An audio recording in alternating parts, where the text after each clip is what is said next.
블랙팬서의 BGM은 들으면서도 신났어요. 그렇죠. 켄드릭 라마가 주제곡을 불렀잖아요. 네. 어떻게 부르는 건데요? 와칸다 그 소리가 왜 부끄러워해? 불러달라고까지는 안 했는데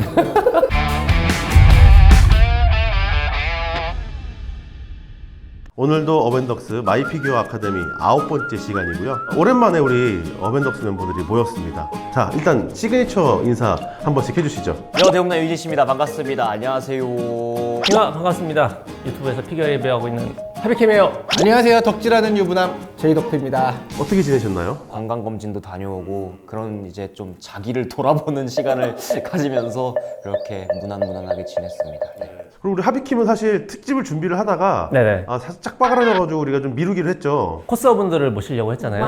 네. 기다리고 있습니다. 대표님이 할 거면 제대로 마이브라든가 이런 애들 불러다가 해라. 돈 괜찮다. 주시나요? 그랬더니 알아서 해라. 그 부분은 나중에 따로 한번 얘기하시죠.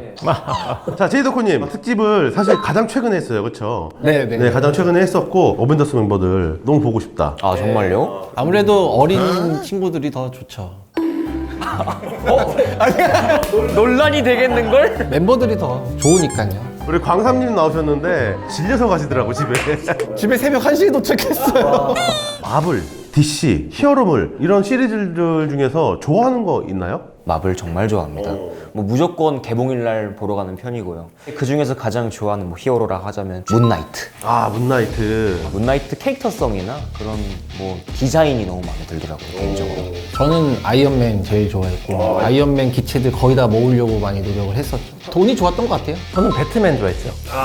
이제 마블에서는 아이언맨 좋아했고 둘 다 부자죠.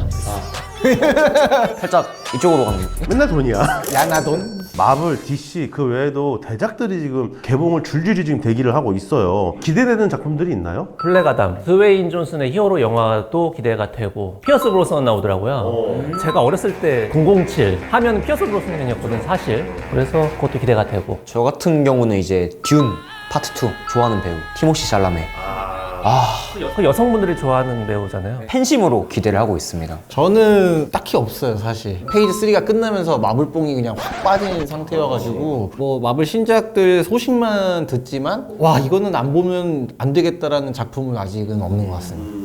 바로 오늘 주제입니다. 블랙팬서, 와칸다 포에버. 어벤져스 이야기를 하지 않을 수 없을 것 같아요. 아, 어벤져스. 저희 이야기를 어벤져스보다 어벤져스가 더 입에 붙는다.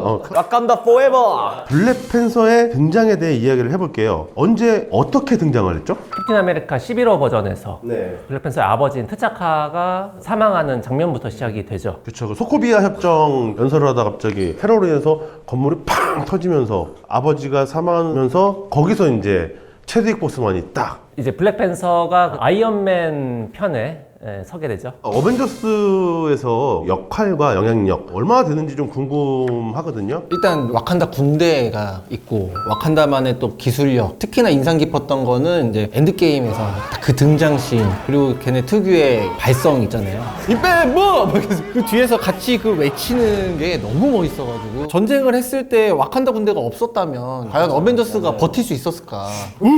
와칸다 왕국의 시작과 어떻게 블랙팬서가 탄생하게 됐는지도 좀 궁금하긴 하거든요. 옛날 과거에 아프리카 한 지역에 비브라늄 운석 떨어지면서 와칸다라는 왕국이 생겨나고 총 6가지 부족이 있습니다. 황금 부족, 국경 부족, 자바리 부족, 강 부족, 상인 부족, 광부 부족 이렇게 총 6가지가 있는데 저희가 잘 아는 이제 트찰라 왕, 블랙팬서, 황금 부족이라고 하는데 하트 오브라는 아주 희귀한 식물이 있었습니다. 그걸 통해서 몸에 흡수를 하게 되면 초인적인 힘 그리고 선대 블랙팬서들의 기억과 능력 그리고 살짝 신내림 같은 슈퍼파워를 받게 돼서 강력하게 이 와칸다의 왕국을 통치할 수 있는 힘을 얻게 됩니다. 블랙팬서 1 기준으로 어떤 캐릭터들이 등장을 하는지. 블랙팬서의 처음 서사기다 보니까 생각보다 캐릭터들이 많았어요.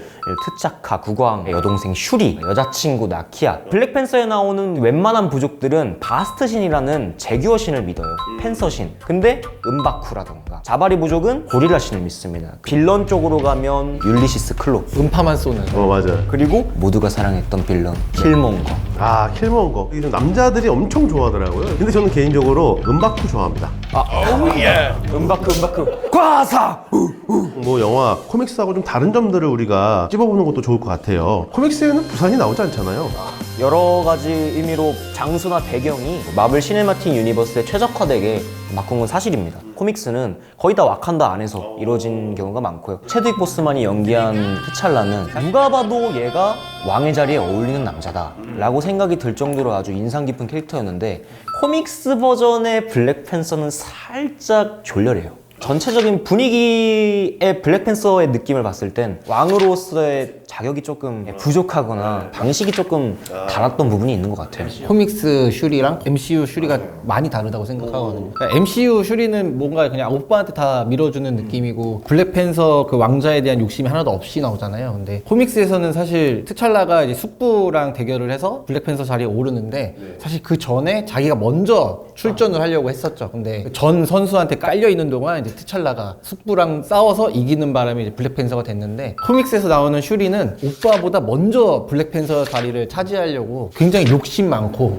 욕망으로 가득 찬 캐릭터예요. 결국에는 슈리가 블랙팬서가 되기는 합니다. 코믹스에서. 근데 다른 방식으로 블랙팬서가 되는데, 하트 허브를 먹어서 바스트 신도 만나는데, 바스트 신이 거기서 하는 말, 너는 욕심과 탐욕에 가득 찼으니 내 힘을 받을 자격이 없다. 결국 힘은 물려받지 못하지만 그럼에도 불구하고 이 와칸다 왕국을 내가 살리기 위해서라도 그 슈트를 입고 활약을 해서 결국엔 공적을 세우긴 합니다. 하지만 하트 허브의 힘을 제대로 사용하지는 못하는 공적을 세워서 나중에 바스트 신이 인정을 해줘요. 잘 이끌었으니까. 뭐 슈리 이야기는 굉장히 흥미로운 부분이 있네요. 2018년에 개봉하고 4년이 됐잖아요. 그러니까 내용을 대부분 잊어버린 상태거든요, 사실. 기억나는 장면은 그냥 딱 하나예요. 부산의 아즈맨.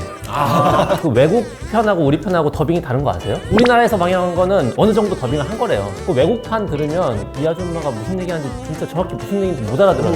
사고치기 좋아. 이거 그 부분. 사고치기 좋아하나 내고 그 자갈치 시장 씬이 한국에서 촬영하지 않은 씬이래요. 세트라 그러더라고, 세트. 그래서 배우를 이제 미국인 배우밖에 쓸 수밖에 없었다. 진짜 자갈치 시장 같았는데. 한국 사람들은 다 그 생각하지 않았을까. 그럼 자갈치 시장에서 아무 아줌마한테나 카메라 들이미면 잘해줄 것 같은데. 이 친구는 누구야? 코믹스의 블랙팬서보다 체드윅 보스만의 블랙팬서가 더 오리지널 느낌이 난다. 존재감이나 이런 부분들은 어떻게 생각하시나요? 그냥 MCU에서 새로 만들었다 생각이 들 정도로 11호에서도 처음에 그 슬픔을 담긴 그 눈빛, 그리고 영화에서조차도 자기가 왕위에서도 싸워서 져서 물러나는 과정부터 시작하니까 약간 그런 감정적인 표현이 연기로서 진짜 잘해주지 않았나. 영화 내에서도 와칸다를 위해서 뭐 되게 많은 희생을 하잖아요. 근데 현실에서도 기부도 많이 하고 인간적인 면에서도 굉장히 좀 매력을 느껴서 너무 좋습니다. 정말 그런 부분이 이제 또 코믹스에서도 나오거든요. 블랙팬서라는 캐릭터가 흑인 히어로잖아요. 그러다 보니까 레이시즘, 그러니까 인종차별 관련해서 빌런들이랑 싸우기도 하는데, 그런 식으로 영화 밖에서도 활동을 하시니까 진짜 블랙팬서일걸 배우가 돼버린 거죠. 블랙팬서 1이 2018년에 개봉을 하면서 엄청난 성공을 거뒀습니다. 그만큼 수상도 하고 좀 그런 부분들이 좀 있었죠. 사실 로튼 토마토 이거 신선도 100% 달성이 말이 안 되는 건데, 지금 뭐 현재까지도 96%라는 신선도를 유지하고 있고, 아카데미 작품상 후보, 히어로물에서는 이런 적이 없었잖아요. 그리고 삼관왕, 의상상, 미술상, 음악상 다 쾌거를 달성을 했죠. 블랙팬서의 BGM은 들으면서도 신났어요. 켄드릭 라마가 주제곡을 불렀잖아요. 네. 어떻게 부르는 건데요? 와칸다 그 소리가 왜 부끄러워해? 불러달라고까지는 안 했는데. OST를 정말 감명 깊게 본 장면이 비행기를 타고 들어갈 때 그 포탈 둥둥둥탁탁탁 둥둥 그 부분이 참 아프리카스럽고, 사실 그 배경 자체가 아프리카다 보니까 의상적인 표현도 그 실제 있는 부족들의 의상 색깔이나 이런 거 오마주해서 만든다 보니까 그런 것도 보는 재미가 있는 것 같습니다. 주인공 체드윅 보스만이 암 치료 중에 사망을 했고요. 제작진들도 팬들도 배우들도 모두 멘붕의 상태가 온 적이 있었습니다. 블랙팬서 원작과 비교했을 때 이 티찰라 블랙팬서가 없이 괜찮을까요? 원작 자체에서 보면 이제 카발이라는 조직이 나와요. 걔는 빌런, 의회입니다. 거기서 이제 닥터 둠이라는 캐릭터도 나오고, 그리고 이제 와칸다 포에버의 메인 빌런이 될 네이머. 일단 그 친구 둘이서 와칸다의 비브라늄을 노리면서 사실 침공 아닌 침공을 해요. 와칸다의 군대와 카발의 군대가 맞짱을 결국에 빵빵 뜨는데, 블랙팬서가 싸우다 보니까 혼수 상태가 돼서, 아마 MCU에서 자연스럽게 흘러가게 될 거면 네이머의 침공이 와칸다에 들어오면서 체드윅 보스만이 사망하는 그런 루트로 가지 않을까. 루머로는 병에 걸려서 죽은 걸로 나온다는 얘기도 있어요. 아 영화상에서 그러니까 진짜 안 까보면 모르는 거예요, 지금 상황은.